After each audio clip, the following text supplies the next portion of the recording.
Bonjour à tous, bienvenue dans ma vidéo d'explication de règles de mon prototype de jeu de société qui s'appelle Maxi Combo.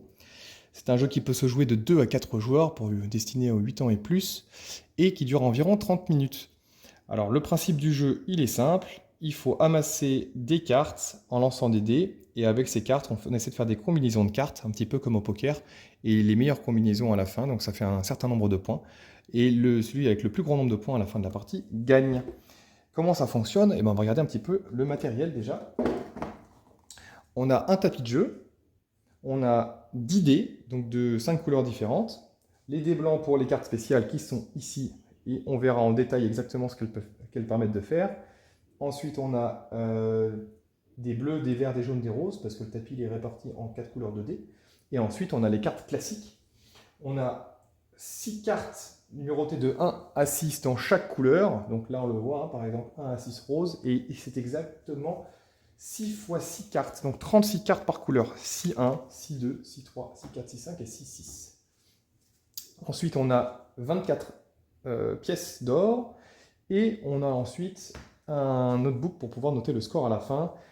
Et évidemment, 9 cartes de cartes spéciales multipliées par 2, donc 18 en tout. Et 4 actions de tour et qui font aussi les combinaisons derrière. On verra dans le détail exactement comment faire pour marquer le maximum de points.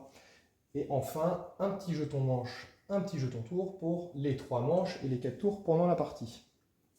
Alors on va on va installer le premier tour pour 2 joueurs. Voici donc pour la mise en place pour 2 joueurs. On a une carte colorée par emplacement de dés. C'est-à-dire que, par exemple, le D1 bleu ici, il a 2 emplacements.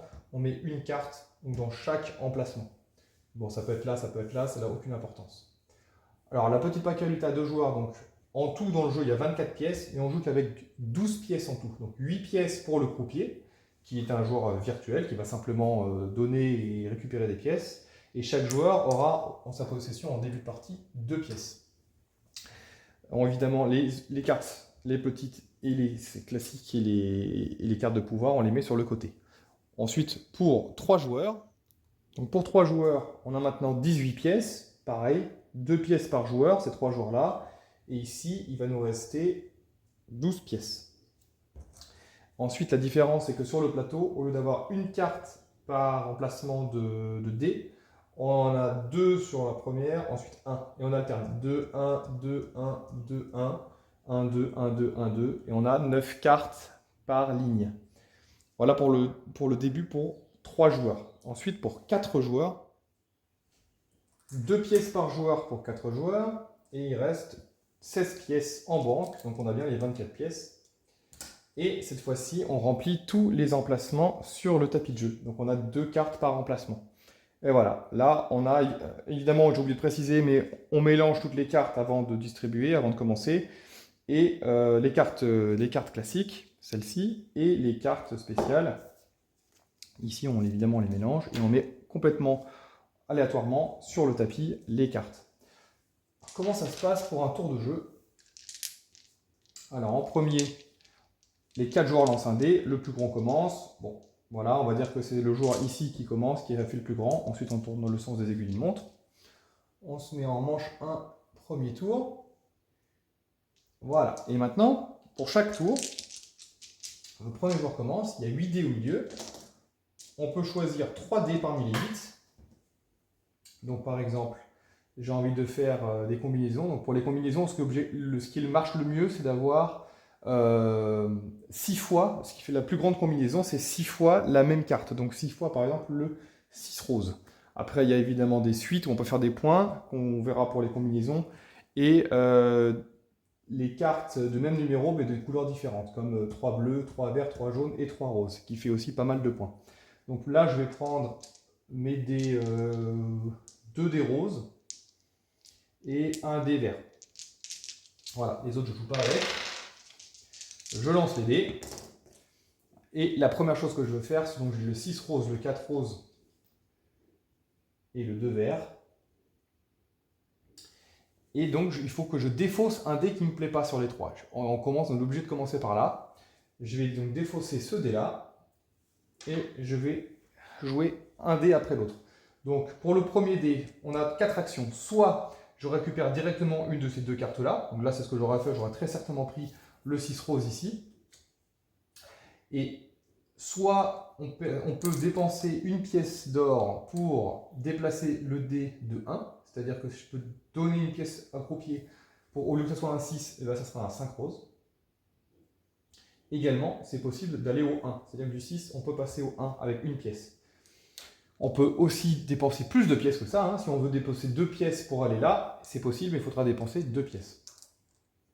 On peut donc soit prendre une pièce, soit prendre une carte directement sur l'emplacement, soit donner une pièce pour déplacer son dé, soit vendre son dé parce que les cartes ne nous intéressent pas, et dans ces cas-là, bah, le croupier il va nous donner 2 pièces.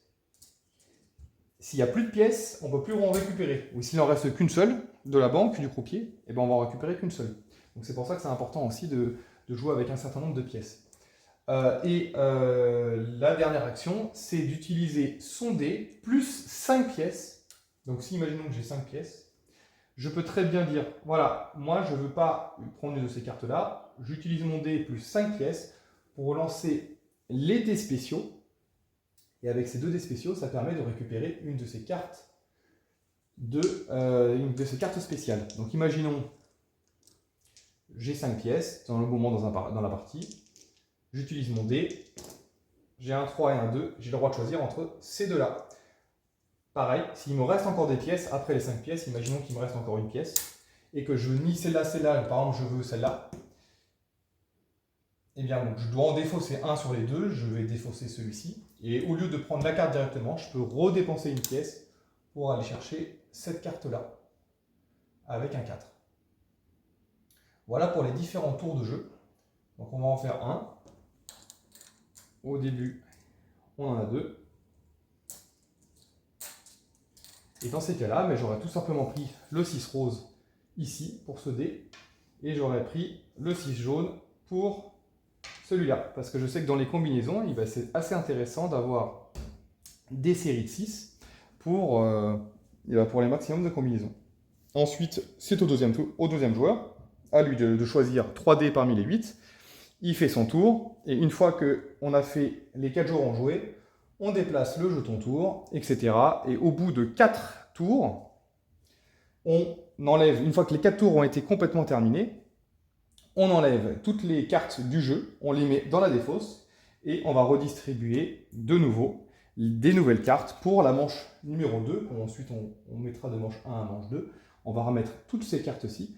Et également, on enlève les cartes spéciales restantes. Et on va de nouveau, donc c'est déjà mélangé, on va remettre 6 cartes de cartes spéciales à leur emplacement.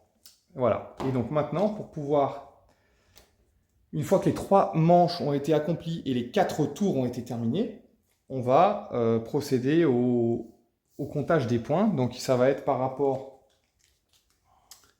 aux combinaisons que vous pouvez voir à l'écran. Et en additionnant tout ça, on va comparer les points, et celui qui a le plus grand nombre de points a gagné. Voilà. Et là, maintenant, on va peut-être parler aussi des cartes spéciales. Donc la première carte que vous pouvez voir à l'écran, qui permet d'avoir un avantage dans la partie, c'est le banquier. Donc le banquier, son pouvoir, donc c'est un pouvoir permanent. Chaque fois qu'un joueur fait un 6 avec un dé, le banquier récupère une pièce de la réserve du croupier. Attention, pas du joueur, hein. À l'exception d'un joueur qui soudoie le croupier pour changer la valeur de son dé en 6. C'est-à-dire que pendant son tour, quelqu'un a fait un 5, il dépense une pièce pour faire un 6, et ben on ne va pas récupérer de pièce. C'est uniquement sur le lancer, le lancer des 3 dés au début. Ou bien sur les 2 dés blancs, ça compte aussi pour les 6.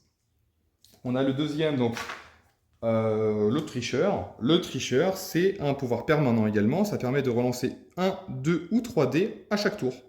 À l'exception des dés blancs. Ça, on n'a pas le droit de les relancer. Une fois relancés, ils annulent le lancer précédent. C'est-à-dire que si vous prenez l'initiative de changer un de vos 3 dés, et ben vous ne pouvez pas revenir en arrière sur le dé précédent. Le collectionneur, on est tout simplement sur un bonus fin de partie. Donc à la fin de la partie, vous ajoutez 100 points. Le recycleur, c'est une action unique. Donc c'est instantané. Ça permet de récupérer une carte classique de la défausse. et c'est utilisable une seule fois à tout moment de la partie. C'est-à-dire que toutes les cartes qu'on a défoncées à la fin de la manche 1, de la manche 2 et de la manche 3, eh ben, on peut récupérer une carte qui nous plaît pour pouvoir faire une meilleure combinaison. Ensuite, on a le voleur. Le voleur, donc c'est une action immédiate. On peut voler une carte classique de n'importe quel joueur, et ça doit être joué immédiatement. Ensuite, le multiplicateur, qui permet de multiplier par 2 une et une seule combinaison à la fin de la partie. Évidemment, sa meilleure combinaison. Le parieur, qui permet, donc c'est une action immédiate, qui permet de lancer 2 dés. Si l'addition des 2 dés est paire, le joueur peut prendre jusqu'à 3 cartes classiques n'importe où sur le tapis de jeu. Si c'est impair, le joueur ne prend rien. C'est pas mal qu'on est un petit peu derrière dans la partie. Ensuite, on a le soudoyeur, qui permet d'avoir plus ou moins 1 sur tous les résultats de dés jusqu'à la fin de la partie. Et ça nécessite toujours de dépenser une pièce de monnaie si le résultat est plus ou moins 2, ou si on veut plus ou moins 3. Là, il en faudrait 2. Et enfin, le bloqueur. Le bloqueur, il permet de bloquer toute action d'un autre joueur. C'est une action unique, c'est-à-dire que ça ne peut être utilisé qu'une seule fois. Ça permet également de bloquer les actions uniques et immédiates. Donc les cartes pouvoir permanent et bonus fin de partie ne peuvent pas être bloquées. Et c'est utilisable une seule fois. Une fois que c'est utilisé, on peut la défausser. D'ailleurs, en parlant de ça, l'autre carte qui permet de récupérer une carte de la défausse, c'est évidemment une carte colorée. Et ce n'est pas possible de récupérer une carte spéciale. Voilà pour les cartes spéciales. Et puis, voilà, c'est vraiment simple à comprendre en termes de jeu. C'est assez fun. Ça permet de combiner un jeu un peu de chance avec des dés, avec pas mal de techniques, parce qu'il faut savoir, est-ce que je change mes dés, est-ce que je garde mes cartes, est-ce que je vais bloquer mes adversaires, ou est-ce que je cherche plutôt à faire des combos. Voilà un petit peu pour le jeu en globalité. Petite précision pour le comptage des points. Une fois qu'on a écrit tous ces combos de points, par exemple on est jour 1, ensuite on a les valeurs cartes sans combo. C'est-à-dire que si on a des cartes, comme imaginons que j'ai fini tous mes combos, et à la fin j'ai un 6 jaune, 5 bleu, 2 vert, qui me servent à rien, qui me rendent dans aucun combo, et chaque valeur de carte compte comme point. C'est-à-dire que là j'aurai 6 plus 5 plus 2, 13 points. Également pour les pièces, s'il me reste des pièces à la fin de la partie, chaque pièce vaut 10 points. C'est-à-dire que là j'aurais noté 13 ici et 20 ici. Et donc du coup, j'aurais eu un total plus grand avec mes combos. Voilà pour les petits points supplémentaires qu'on peut faire. Et c'est pour ça que c'est important de récupérer des plus grandes cartes dans la partie. Même si quand elles rentrent dans les combinaisons, ça fait exactement le même nombre de points. Je vous mets également les règles complètes du jeu, donc un petit peu tout ce qu'on a pu voir et tout ce que j'ai pu vous expliquer. Donc voilà pour la première. Pour la mise en place du jeu, à 2 joueurs, 3 joueurs et 4 joueurs, on a le déroulement de la partie, déroulement d'une manche, la mise en place de la manche suivante et la fin de la partie.